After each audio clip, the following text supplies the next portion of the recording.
जय गुरु जी, शुक्राना गुरु जी, आप सभी साथ संगत जी को जय गुरु जी। गुरु जी आप सभी पर मेहर बनाए रखें, सर्वदा भला सर्वदा भला। संगत जी मैं आशा करती हूँ कि आप सभी स्वस्थ और मस्त होंगे। संगत जी आज का सत्संग निक्की मल्होत्रा आंटी जी का है, जो कि बहुत ही प्यारा सत्संग है। संगत जी आप सत्संग को अंत तक जरूर सुनिएगा, ताकि आपको सत्संग के माध्यम से आपको आपके सवालों के जवाब प्राप्त हो सकें। संगत जी आंटी जी लिखती हैं, मेरे जीवन में इस संसार का कोई अर्थ नहीं रह गया था। सब कुछ अस्पष्ट था। जीवन अति निराशाजनक और असंतुलित हो गया था। मैं अपने आत्मविश्वास के साथ साथ रुचि और उत्सव खो चुकी थी। संशय में थी कि पुनः पहले जैसे कैसे हो पाऊंगी, कैसे जी पाऊंगी। जीवन के अमूल्य वर्ष ऐसे ही व्यर्थ व्यतीत हो रहे थे। मैं एक अति कटु अनुभव से गुजरी थी। एक भयंकर कार दुर्घटना ने मुझे असहाय कर दिया था। 2 मास अर्ध चेतनावस्था में रहकर अनेक स्टेरॉयड और अन्य औषधियाँ खाते हुए अनगिनत परीक्षण, रोज सुइयाँ और ग्लूकोज की बोतलों के साथ सारांश में यह मेरा जीवन था। दुर्घटना में मेरी गर्दन की धमनियाँ फट गई थी, रक्त की कमी थी, मैं कमज़ोर थी और मुझे पैरालिसिस हो गया था। 14 वर्ष पूर्व ऐसे रोगी को समुचित उपचार मिलने में भी समस्या थी। 1 वर्ष से मैं अपने विद्यालय नहीं गई थी। मेरी सहेलियां मेरी दुर्दशा देखकर रो पड़ती थीं और मैं स्वयं शीशे में बहक के कारण अपना क्षतिग्रस्त चेहरा नहीं देख सकती थी। जीवन में ऐसे कठोर समय से गुजरते हुए अचानक ही ईश्वर स्वरूप गुरुजी ने मेरे जीवन में प्रवेश का उद्धार कर दिया। उनकी कृपा प्राप्त कर मैं आनंद लोक में प्रवेश कर गई। मेरे समक्ष खड़े होकर खुली बाहों में उन्होंने मुझे संरक्षण दिया, मानो मुझे विपदाओं से बचा रहे हों। उस समय से अब तक मुझे कोई सुमार्ग कर अवसर करते आ रहे हैं। गुरुजी ने मुझे इस संसार का आभास करवाया है और थोड़े ही समय में मुझे स्वस्थ कर दिया। अपने परिवार में मेरी माँ और मैं गुरुजी से सबसे पहले मिले। उस एक दर्शन ने हमारा जीवन बदल दिया। जालंधर में गुरुजी के मंदिर में वह एक कदम स्वर्ग में प्रवेश करने का समान था। हमारे पहले दर्शन में गुरुजी ने आभास करा दिया था कि वह स्वयं परमात्मा है। गुरुजी ने हमारे जीवन के भूत वर्तमान के सब पृष्ठ खोलकर हमारे सामने रख दिए थे। वह इस पृथ्वी पर हम सबको आशीर्वाद देने आए हैं। प्रभु के सम्मुख हम हतप्रभ थे। जैसे जैसे दिन व्यतीत होने लगे, गुरुजी हम पर दया करते रहे। उनके आदेश पर मैंने अपनी औषधियों का पिटारा छिपा दिया, चिकित्सकों के पास जाना बंद कर दिया और शल्य क्रिया नहीं करवाई। और हाँ, मैंने पहले जैसे ही शारीरिक और मानसिक रूप से स्वस्थ हो गई। चिकित्सकों ने स्वस्थ होने के लिए 4-5 वर्ष का समय बताया था, किंतु गुरुजी की कृपा से यह केवल 2 मास में ही संपन्न हो गया। गुरुजी से मिलने के 2 महीने के अंतराल में ही मेरे बालों का झड़ना बंद हो गया और पुनः सामान्य हो गए। मेरी कमजोरी और पैरालिसिस लुप्त हो गए। श्रवण शक्ति और दृष्टि भी सामान्य हो गई और मेरा हीमोग्लोबिन 6 से बढ़कर 12 हो गया। चिकित्सकों के परामर्श के विरुद्ध मैंने फिर से खेलना आरंभ कर दिया और परीक्षाओं में अति उच्च अंकों से उत्तीर्ण हुई। इसे क्या कह सकते हैं, केवल दिव्य हस्तक्षेप, और मैंने गुरुजी को पूरा समर्पण कर दिया। संगत जी आंटी जी लिखते हैं, मेरे जीवन की योजना। जीवन की इस कठिन अवस्था से निकलकर मैंने अगले चरण में प्रवेश किया। गुरुजी के मन में मेरा अध्ययन और व्यवसाय थे। दुर्घटना की वेदना और दहशत से निकलकर मैं भी अपने जीवन का मार्ग प्रशस्त करना चाहती थी। मैं ऐसा व्यवसाय करना चाहती थी जिससे मैं लोगों के दुख दर्द कम कर सकूं और उनकी अनुभूति का अनुभव प्राप्त कर सकूं। गुरुजी जैसा अपने अनुयायियों के लिए करते हैं, वैसी ही रूपरेखा मेरे लिए बनाई हुई थी।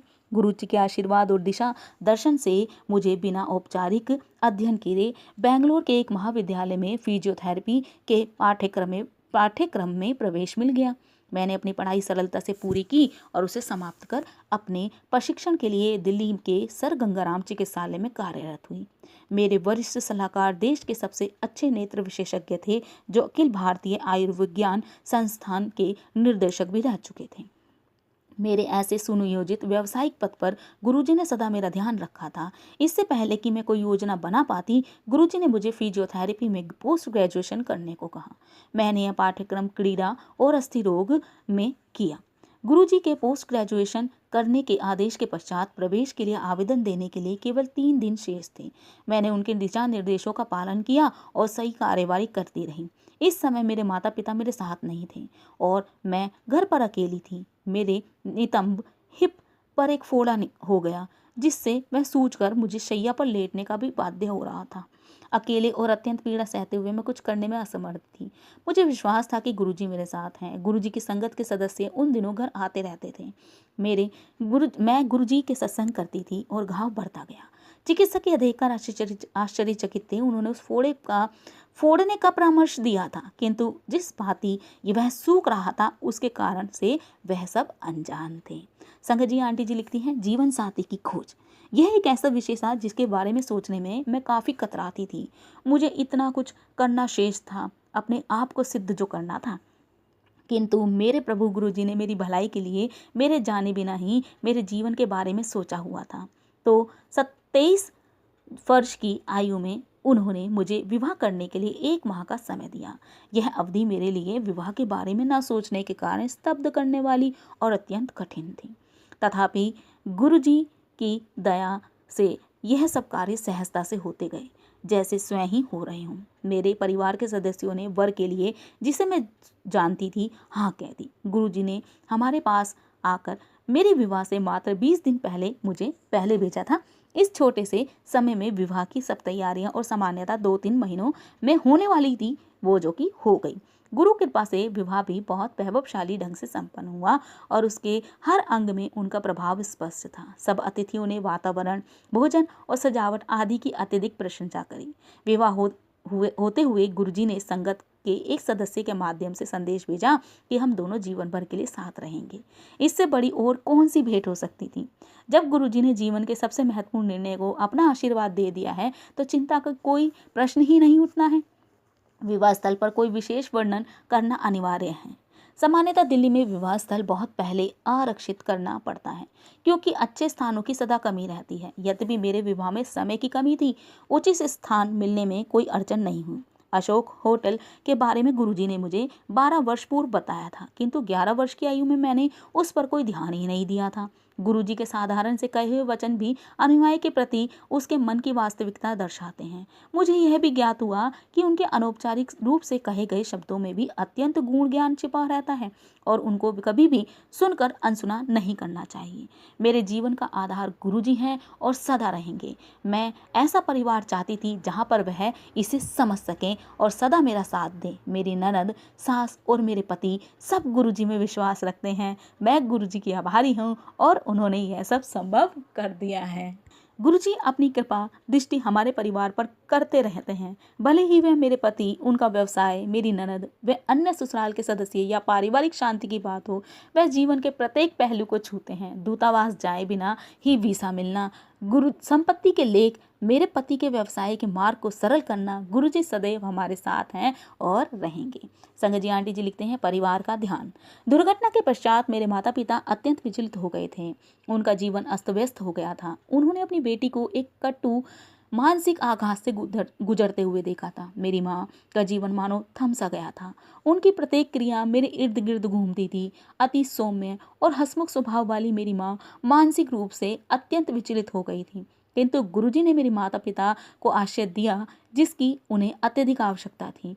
उन्होंने उस उत्साह और प्रेरणा दी और उनके जीवन को पुनः रसमय बनाया। मेरी माँ की वेदना, जिन्हें उन्होंने अपने जीवन का हिस्सा मान लिया था, कुछ ही समय में समाप्त हो गई थी। मेरे पिता एक सेना के अधिकारी होते हुए पंजाब व कश्मीर में अक्सर गंभीर समस्याओं में उलझे रहते थे। राष्ट्र की सेवा में लगे हुए प्राय वह देश के दुश्मनों का सामना करते रहते थे और उनके जीवन को सदा मृत्यु का भय रहता था। मेरी माँ को सदा चिंता रहती थी, पर गुरुजी कहते थे कि चिंता की कोई आवश्यकता नहीं है। उनके दर्शन, स्वप्न अथवा सुगंध के माध्यम से उनके साथ होने की अनुभूति सदा रहती थी, माँ को आश्वासन देते हुए या पिता का संरक्षण करते हुए। मेरे छोटे भाई की सेना में जाने की हार्दिक अभिलाषा थी। गुरुजी ने इस विचार का प्रेम और अभिमान से स्वागत किया। उसके लिए शारीरिक परीक्षण की सीढ़ी पार करना सरल नहीं था। वह 2 बार असफल रहा। चिकित्सकों के अनुसार वह वंधर्व यानी कि कलर ब्लाइंड था, जिसका कोई उपचार नहीं था। गुरुजी ने आश्वासन दिया कि इस बार वह सफल रहेगा और तीसरी बार वास्तव में उसमें इस रोग के कोई चिन्ह ही नहीं मिले थे। संगत जी, आंटी जी लिखती हैं, अचंभा अचंभा और अचंभा। हम गुरुजी के दर्शन के लिए बीकानेर से दिल्ली आए थे। हमें रात्रि 9 बजे की गाड़ी से बीकानेर लौटना था, जो वहाँ प्रातः 8 बजे पहुँचती है। किंतु गुरुजी के मंदिर से उनके आदेश के बिना जाने का प्रश्न ही नहीं उठता था। हम गुरुजी के सम्मुख बैठे हुए थे। उन्हें पता था कि हमारे लिए क्या उचित है। उस समय गुजरता जा रहा था। अंत में उन्होंने हमें 10 बजे जाने की आज्ञा देकर 11 बजे की ट्रेन से जाने के लिए कहा, जिससे हम कुछ समय बचा सकें। इतने प्रबंध के पश्चात हमारी गाड़ी बीकानेर स्टेशन पर प्रातः 8 बजे ही पहुंच गई। इतने समय की बचत के कारण हम अति प्रसन्न थे। अचंभे की बात कि 8 बजे वाली ट्रेन हमारे पहुंचने के बाद 9 बजे वहां पहुंची। उसे धुंध के कारण देरी हो गई थी और हमें पता लगा कि गुरुजी ने हमें क्यों रोका हुआ था। गुरुजी ने मेरे पिता की वृत्ति का भी ध्यान रखा और सदा करते रहेंगे। जब भी मेरे पिता को आवश्यकता होती है, गुरुजी उनके साथ होते हैं। कार्यरत रहते हुए उतार चढ़ाव आते रहते हैं और हमेशा अक्सर योग्य अधिकारी का नुकसान होता है। मेरे पिता की सेना में रहने के कारण स्थानांतरण और परिवार को स्थायी रखने की समस्याएं सदा रहती थी। दुर्घटना के पश्चात मेरे पिता के पहले दर्शन पर गुरुजी ने मेरे पिता के मन में दुर्घटना के अवसर पर गुजरती हुई प्रत्येक बात बता दी। उन्होंने बताया कि मेरे पिता ने उस समय दुर्घटना को रोकने का कितना अथक प्रयास किया था। यह केवल मेरे पिता को पता था। गुरुजी हमारे प्रभु को इतना ज्ञान होना ही था। यद्यपि वह उस समय वहां नहीं थे और हम उन्हें जानते तक नहीं थे। मेरे पिता कई वर्षों से पीठ के दर्द से पीड़ित थे। उन्हें बैठने या उठने में कठिनाई होती थी क्योंकि हम गुरुजी के पास और गंभीर समस्या लेकर गए थे। यह छोटी मोटी बातें हमने उनसे नहीं कही थी, किंतु ईश्वर को सब ज्ञात होता है। अतः एक दिन उन्होंने मेरे पिता को बुलाया और कहा कि चलिए आपके स्पोडियोलोसिस का उपचार करते हैं। रसोई से एक चम्मच को उन्होंने मेरे पिता की रीढ़ की हड्डी के दोनों ओर ऊपर से नीचे तक ले गए और उनकी पीठ थपथपा कर बोले, उपचार हो गया। उस दिन से मेरे पिता की कोई समस्या फिर कभी थी ही नहीं। जब मेरे पिता 1994 से 95 में कर्नल थे, पूरे प्रेम सहित गुरुजी ने उनसे कहा कि उन्होंने उन्हें मेजर जनरल बना दिया है। सेना में पदोन्नति के लिए हायर कमांड या लॉन्ग डिफेंस मैनेजमेंट में से एक पाठ्यक्रम कोर्स करना आवश्यक है। अति उत्तम अधिकारी होते हुए मेरे पिता का इन दोनों में से किसी में भी नामांकन नहीं हुआ। उस समय वह लेह में एक ब्रिगेड के उप कमांडर थे। उनकी ब्रिगेड को आतंकवादी समस्या से जूझने के लिए कश्मीर भेजा गया। गुरुजी की दया से वहां पर उनकी सेवा इतनी प्रशंसनीय रही कि मेजर जनरल तक की पदोन्नति के लिए उनका मार्ग प्रशस्त हो गया। वहां से उनको राष्ट्रीय रक्षा कॉलेज के लिए नामांकित किया गया। हायर कमांड या लॉन्ग डिफेंस मैनेजमेंट कोर्स किए बिना वह अकेले ऐसे ब्रिगेडियर थे। उनकी पदोन्नति भी चमत्कारिक है क्योंकि आर्टिलरी में केवल 3 ब्रिगेडियर ही मैनेजर जनरल पद के लिए चुने गए। मेरे पिता जलंधर में थे। उनकी रेजिमेंट को नसीराबाद जाने के आदेश आए। गुरुजी बोले कि परिवार को अगले 6 मास तक कहीं जाने की आवश्यकता नहीं है। मनुष्य होने के कारण हमने उनकी अवहेलना की और वहां जाकर स्कूलों में प्रवेश ले लिया। पता लगा उन विद्यालयों का वातावरण अत्यंत निराशाजनक था। हमें बिना कुछ प्राप्त की खाली हाथ ही वापस आना पड़ा। इसके तुरंत बाद पंजाब में आध्यात्मिक वर्षा हुई जिसकी संभावना पहले कभी नहीं हुई थी। मेरे पिता की रेजिमेंट को वहीं पर 6 मास और रुकना पड़ा। इसे क्या कहेंगे, अचंबा ही अचंबा। एक रात हम अपनी नई इंडिका गाड़ी में वापस आ रहे थे। अचानक कार के गियर में समस्या आ गई और वह तीसरे पर अटक गई। हम में से किसी को भी इस कार के बारे में कुछ पता नहीं था। अतः मेरे पिता ने उसी गियर में गाड़ी चलाई। चलते रहते हुए 40 किलोमीटर की गति रखना अनिवार्य था। गुरुजी का नाम लेकर हम चलते रहे। उस 13 किलोमीटर के मार्ग पर अनेकों लाल बत्तियां होते हुए भी हमें कोई रुकावट नहीं आई। अंत में घर के पास गायों का एक झुंड बैठा हुआ था। मेरे पिता को लगा अब तो गाड़ी रुक जाएगी। अचानक वह सब गाय उठकर एक किनारे हो गई और कार निकलने के पश्चात वही सड़क पर आकर बैठ गई। संगत जी आंटी जी लिखती हैं, जहाँ सूर्य सदा प्रकाशमान रहता है। जिस दिन मेरी माँ ने गुरुजी के दर्शन किए वह उनके लिए सबसे बड़ा दिन रहा है और वह उसे कभी भी भूल नहीं सकती। कार दुर्घटना के पश्चात हमारे हितैषी गुरुजी के पास जाने के लिए कहते थे। मेरी माँ में धार्मिक प्रवृत्ति का अभाव था, अतः वह नहीं जाती थी। एक दिन उनकी एक सहेली जो गुरुजी की भक्त थी प्रातःकाल उनके पास जा रही थी। मेरी माँ के मन में अनेक विचार उत्पन्न हुए। क्या इसे कुछ और करने को नहीं है? घर के सब काम छोड़ के यह ऐसे कैसे जा सकती है? इस युग में भी यह बाबा और संतों के चक्कर काट रही है। मेरी माँ की वह सहेली मेरी माँ को बार बार चलने का आग्रह करती रहती थी।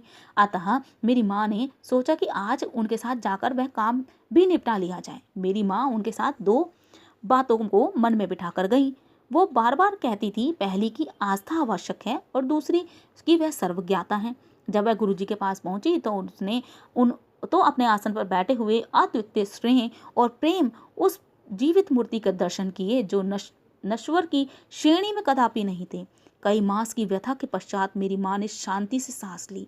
उनके प्रथम दर्शन के लिए वही दिन निश्चित रहा हो। एक दिन जब हम गुरुजी के दर्शन कर रहे थे, मेरे पिता को प्रातः 8:30 बजे अपने कार्यालय पहुंचना था, परंतु गुरुजी ने हमें अपने पास बिठाए रखा। ट्रेन का समय निकल चुका था। 3 बजे उन्होंने हमें जाने की आज्ञा दी, यह कहकर कि हम ट्रेन जालंधर छावनी स्टेशन से पकड़ें। अगली ट्रेन 4:15 बजे थी, जो मेरे पिता के कार्यालय के पहुंचने के समय के बाद ही पहुंचा थी। 3:15 बजे हम छावनी स्टेशन पहुंचे और मेरे पिता टहलते हुए पूछताछ कार्यालय पहुंचे, जो उस समय बंद होना चाहिए था, किंतु वह खुला था।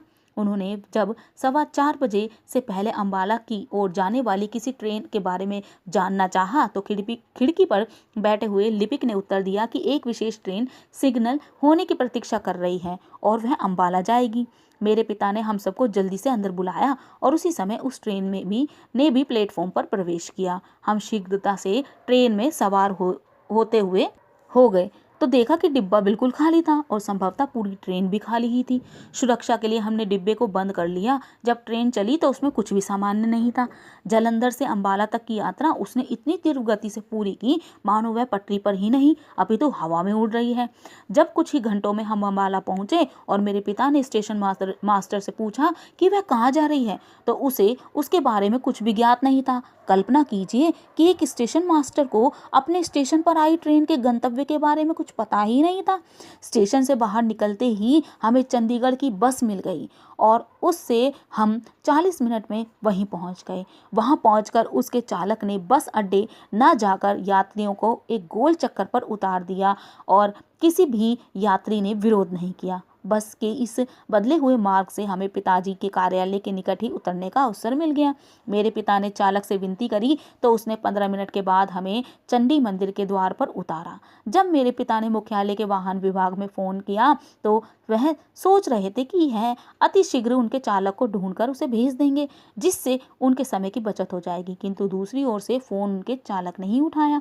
जैसे जैसे सब परिस्थितियां स्वतः ही ठीक होती गईं और मेरे पिता अपने कार्यालय ठीक समय से पहुंच गए। हमने गुरुजी को धन्यवाद किया। अगले सप्ताह जब हम जालंधर पहुंचे तो गुरुजी ने मेरे पिता से पूछा उन्हें वह भूत ट्रेन कैसी लगी थी। तब हमें पता चला कि यात्रा का समय इतना कम कैसे हुआ था। दिव्य हस्तक्षेप, गुरुजी महान हैं। संक्षेप में यह मेरे और मेरे परिवार के संस्मरण हैं। हमारी ओर से क्या आवश्यक था? केवल आस्था और समर्पण।